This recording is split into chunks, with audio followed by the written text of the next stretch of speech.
Welcome to the Loudon South Eagles Baseball Club page. I'm Rich Kelsey, Coach Kelsey.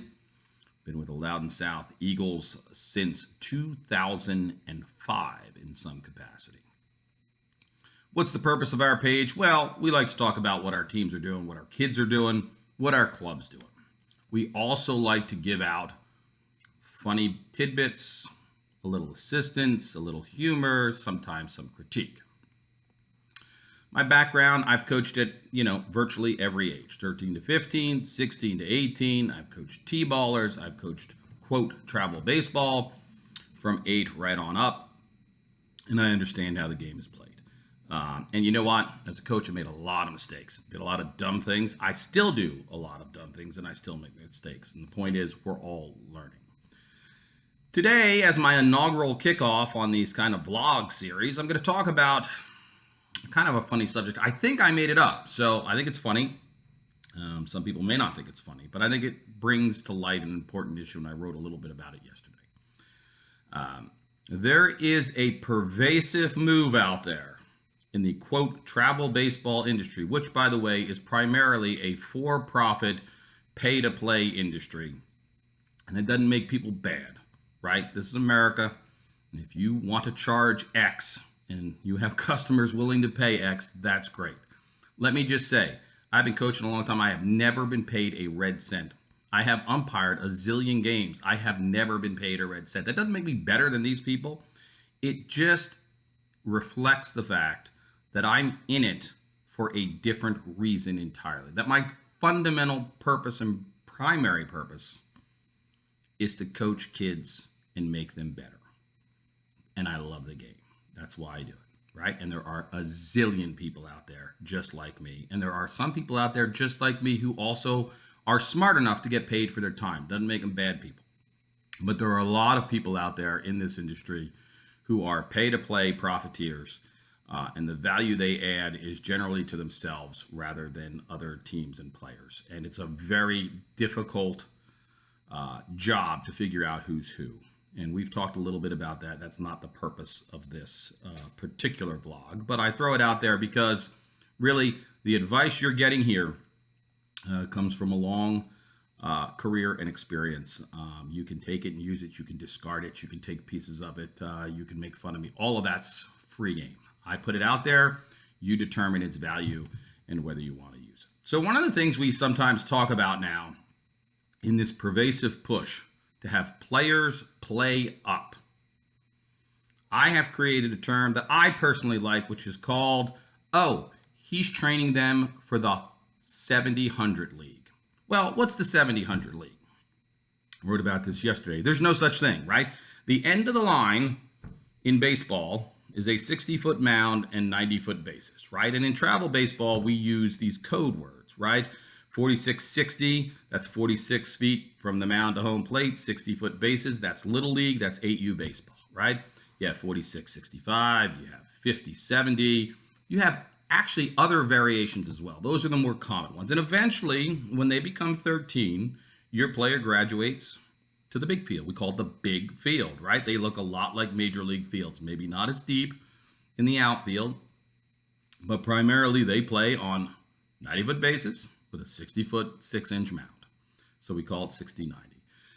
So I've run into these types of coaches over the years who will do anything to have either their kid or their team play up. And we're going to talk about play up.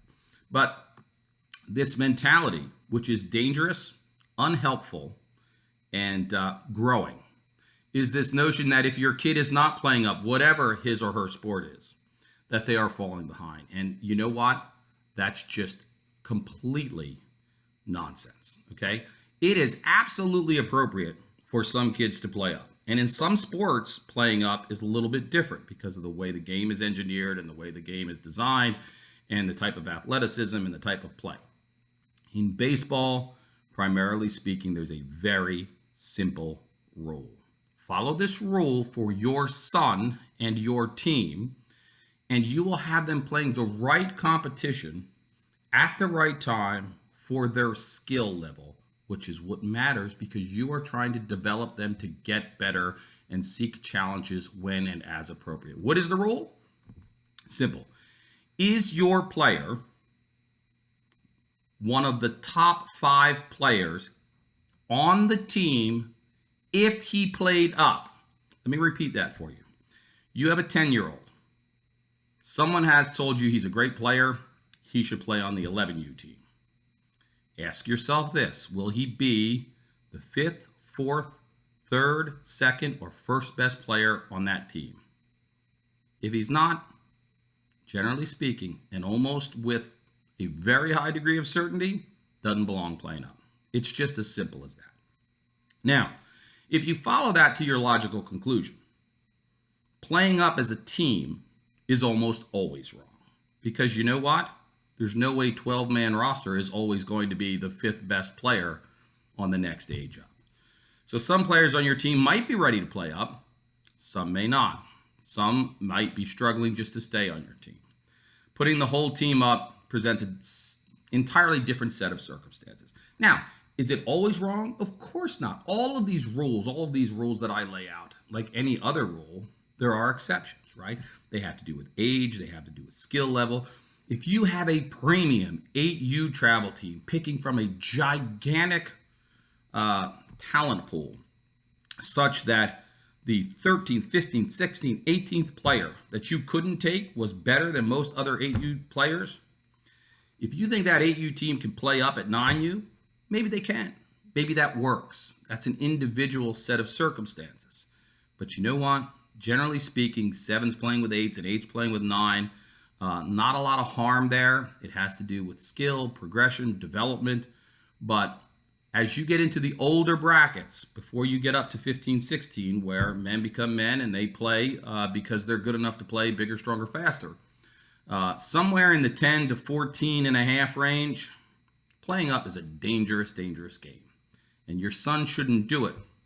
And the only other exception to that is he in the top 5 on that play up team? And also, if he's not, is he playing up on a team because that coach is outstanding, you have faith in that coach, and that's the best place for your child for that season until you find another team that's developmentally correct?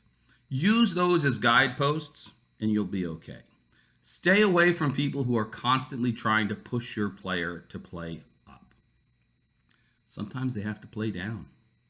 And by down, I mean sometimes they should be on a team that plays different competition. That happens. I had a son just like that.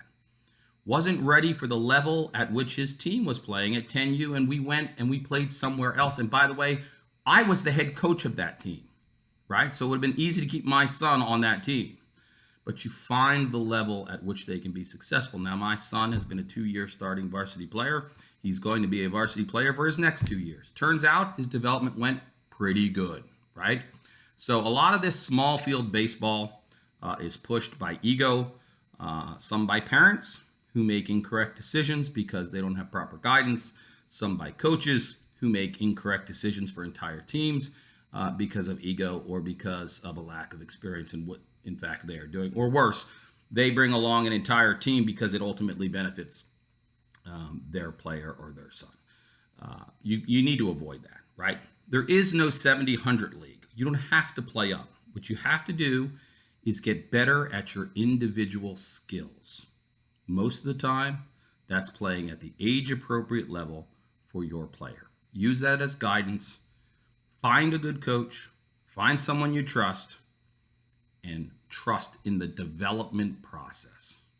All of this in your mind should be about your son getting better, having fun, improving his skills, and ultimately, particularly in an area like Northern Virginia, being able to make a varsity high school baseball team, right? What happens at 9 and 10 and 11 in games on a Sunday or a weekday or a tournament on a little tiny baby field doesn't mean a whole lot if you're not getting great coaching and you're not learning fundamental skills.